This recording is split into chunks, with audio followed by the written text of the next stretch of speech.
Talker here. I'm going to talk about my third motorcycle.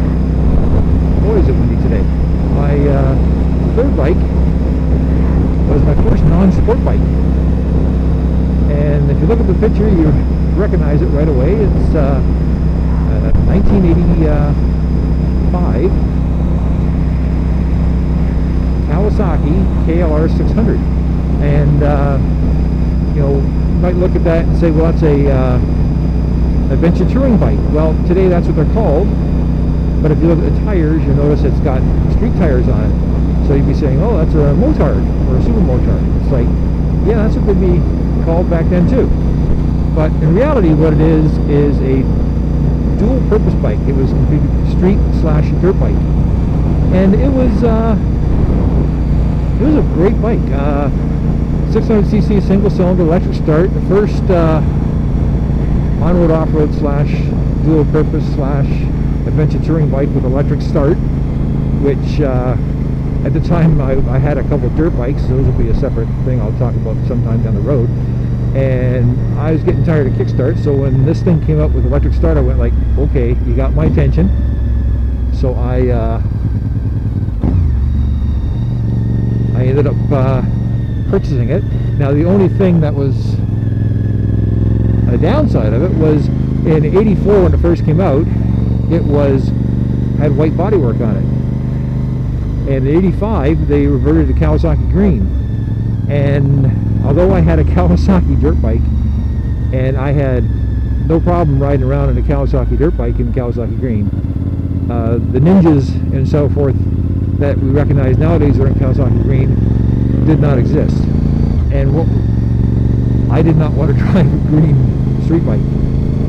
So what I did was I bought the bike and I got the dealer to get me a good deal, and I got all the '84 bodyworks. So I got the fenders, the side covers, the headlight cover, all that sort of stuff, to give me a white '85 KLR600. The gas tank I had to get painted, but that wasn't a big deal. And so that was the first thing I did.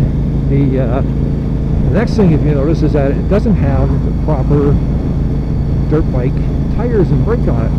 Well, the reason for that was, at the time I was going to get into road racing.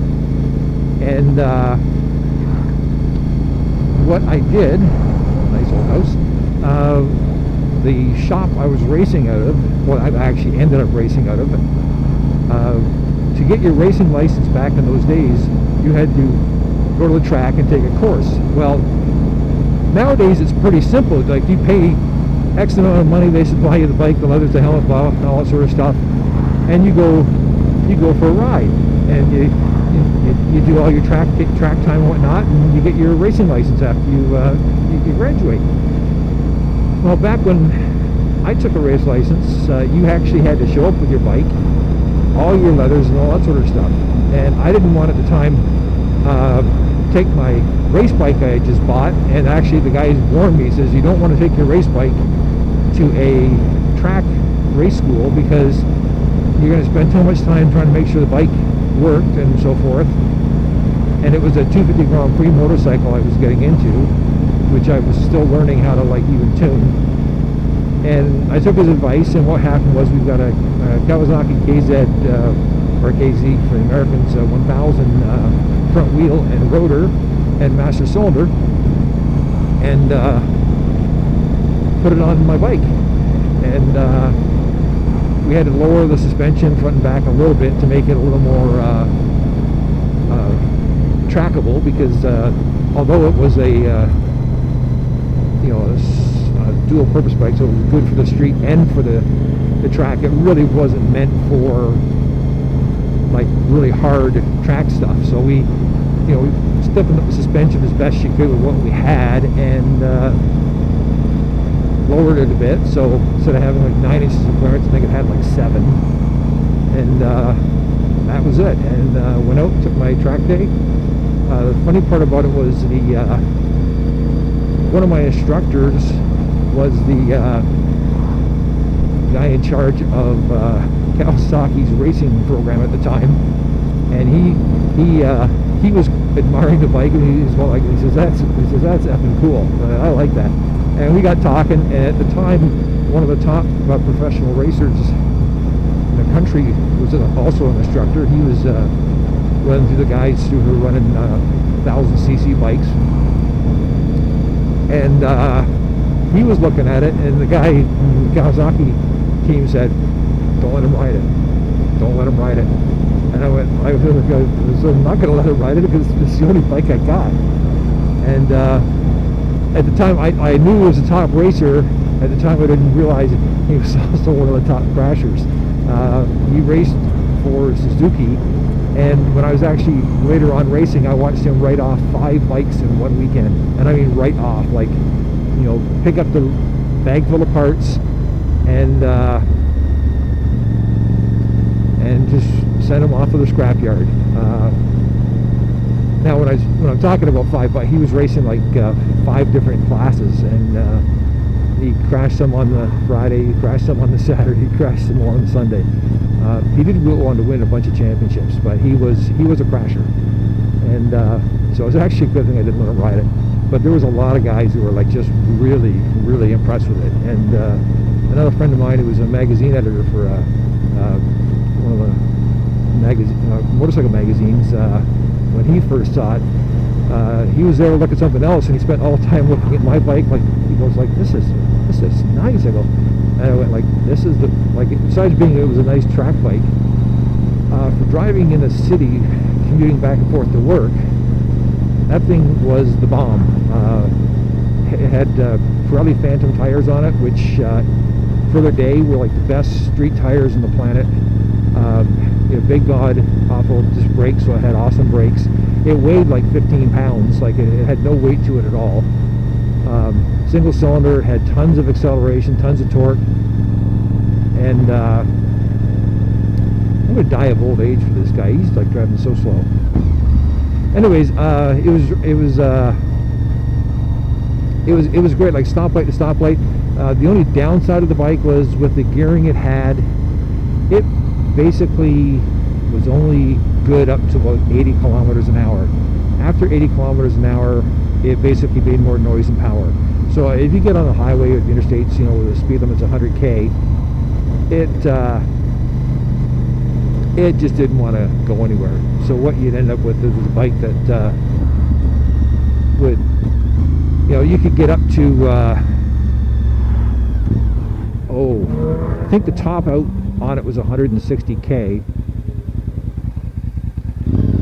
but it consisted of me taking well over a mile to get it up there, and it was like laying down behind the gas tank, almost like a dirt tracker, a cross between a dirt tracker and one of those Bonneville salt flat racers, where I was basically just trying to make myself as small as possible so this thing could actually move. So it was not fun on the highway. Secondary roads, city, it was awesome. Like the potholes and the frost heaves and stuff that would just kill me on this thing were just a piece of cake on the other. It was a lot of fun, and I absolutely enjoyed that bike. Like it was the most fun I had on a street bike.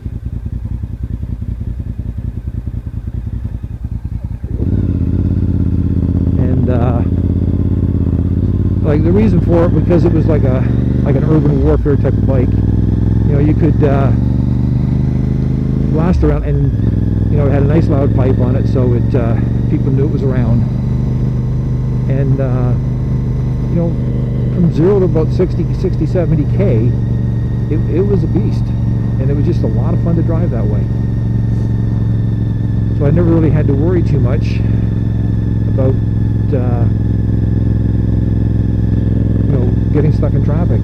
And the real funny part is, a friend of mine who was a police officer at the time, he saw me going to work one day, and he thought, well, just for a laugh, he went like, oh, I'll catch up to him, pull him over, scare him a bit. He couldn't catch me.